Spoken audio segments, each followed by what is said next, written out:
ದಿನಸಿ ಕಳೆದುಕೊಂಡ ಸದಸ್ಯರು. ಅಂದು ಗಿಲ್ಲಿ, ಇಂದು ಅಶ್ವಿನಿ. ಕಿಡಿ ಹಚ್ಚಿದ್ರ ರಾಶಿಕಾ. ಬಿಗ್ ಬಾಸ್ ಮನೆಯಲ್ಲಿ ದಿನಸಿ ಟಾಸ್ಕ್ ವೇಳೆ ಅಶ್ವಿನಿ ಗೌಡ ಮಾಡಿದ ತಪ್ಪಿನಿಂದಾಗಿ ಅವರು ಮತ್ತು ಗಿಲ್ಲಿ ನಡುವೆ ತೀವ್ರ ಜಗಳ ಉಂಟಾಗಿದೆ. ರಾಶಿಕಾ ಹಳೆಯ ಘಟನೆಯನ್ನು ಪ್ರಸ್ತಾಪಿಸಿದ್ದು ಮಾತಿಗೆ ಮಾತು ಬೆಳೆದು ಮನೆಯಲ್ಲಿ ವಾತಾವರಣ ಬಿಸಿಯಾಗಿದೆ.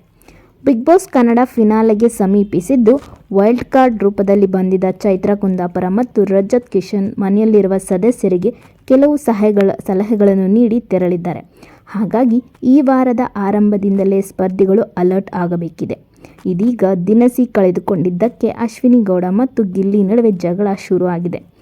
ಈ ವಾರ ಮನೆ ದಿನಸಿ ಪಡೆದುಕೊಳ್ಳಬೇಕಾದ್ರೆ ಬಿಗ್ ಬಾಸ್ ಸೂಚಿಸುವ ಸ್ಥಳಕ್ಕೆ 10 ಸೆಕೆಂಡ್ನಲ್ಲಿ ತೆರಳಿ ಡ್ಯಾನ್ಸ್ ಮಾಡಬೇಕು. ಇದೇ ರೀತಿಯಾಗಿ ಮನೆಯ ಸದಸ್ಯರು ಬೆಡ್ರೂಮ್, ಗಾರ್ಡನ್ ಏರಿಯಾ, ಈಜುಕೊಳ ಮತ್ತು ಕಿಚನ್ ಏರಿಯಾದಲ್ಲಿ ಡ್ಯಾನ್ಸ್ ಮಾಡಿದ್ದಾರೆ. ಇಂದು ಬಿಡುಗಡೆಯಾದ ಪ್ರೋಮೋದಲ್ಲಿ ಕಿಚನ್ ಏರಿಯಾಗೆ ಬರಲು ಅಶ್ವಿನಿ ಗೌಡ ಸೂಚಿಸಿದ ಸಮಯದಲ್ಲಿ ಸಾಧ್ಯವಾಗದ ಕಾರಣ ಆ ಸುತ್ತನ್ನು ಸೋಲಬೇಕಾಗುತ್ತದೆ. ಈ ಸೋಲಿನ ಬಳಿಕ ಅಶ್ವಿನಿ ಗೌಡ ವಿರುದ್ಧ ನೇರವಾಗಿಯೇ ಗಿಲ್ಲಿ ನಟ ಬೇಸರ ವ್ಯಕ್ತಪಡಿಸುತ್ತಾರೆ. ಈ ವೇಳೆ ಹಿಂದಿನ ಘಟನೆಯನ್ನು ಮೆಲುಕು ಹಾಕಿದ ರಾಶಿಕಾ ಇಬ್ಬರ ನಡುವಿನ ಜಗಳಕ್ಕೆ ಕಿಡಿ ಹಚ್ಚಿದಂತೆ ಕಾಣಿಸುತ್ತದೆ. ಹೇಳಿದ್ರೆ ಕೇಳಲ್ಲ ಎಂದು ಗಿಲ್ಲಿ ಬೇಸರ ವ್ಯಕ್ತಪಡಿಸಿದಾಗ, ಈ ಹಿಂದೆ ನಿನ್ನಿಂದಲೂ ಬ್ಯಾಸ್ಕೆಟ್ ವಾಪಸ್ ಹೋಗಿತ್ತಲ್ವಾ ಎಂದು ರಾಶಿಕಾ ಹೇಳುತ್ತಾರೆ.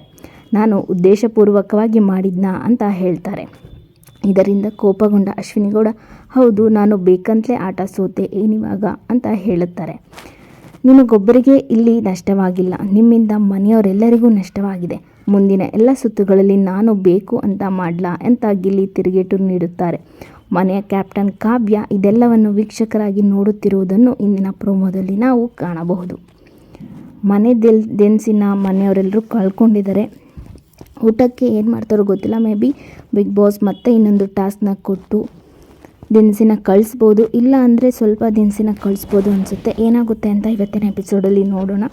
ಸ್ಟಾರ್ಟಿಂಗ್ ಆಫ್ ದಿ ವೀಕ್ನೇ ಗಿಲ್ಲಿ ಅಶ್ವಿನಿಯವ್ರ ಜೊತೆ ಜಗಳ ಶುರು ಮಾಡ್ಕೊಂಡಿದ್ದಾರೆ. ಈ ವೀಕ್ ಹೇಗಿರುತ್ತೋ ಗೊತ್ತಿಲ್ಲ.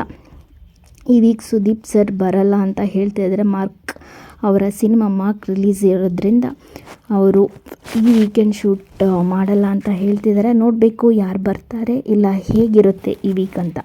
ವಿಡಿಯೋ ಇಷ್ಟ ಆಗಿದ್ರೆ ಲೈಕ್ ಮಾಡಿ, ಶೇರ್ ಮಾಡಿ, ಕಮೆಂಟ್ ಮಾಡಿ ಹಾಗೂ ನಿಮ್ಮ ಅಭಿಪ್ರಾಯನ ತಿಳಿಸಿ. ಹಾಗೆ ಇನ್ನು ಯಾರೆಲ್ಲ ನಮ್ಮ ಚಾನಲ್ಗೆ ಸಬ್ಸ್ಕ್ರೈಬ್ ಮಾಡಿಲ್ಲ, ಸಬ್ಸ್ಕ್ರೈಬ್ ಮಾಡಿಕೊಂಡು ವೀಡಿಯೋಸ್ನ ನೋಡಿ ಅಂತ ಹೇಳ್ತಾ ಥ್ಯಾಂಕ್ ಯು ಫಾರ್ ವಾಚಿಂಗ್. ಮತ್ತು ನೆಕ್ಸ್ಟ್ ವೀಡಿಯೋದಲ್ಲಿ ಸಿಗೋಣ.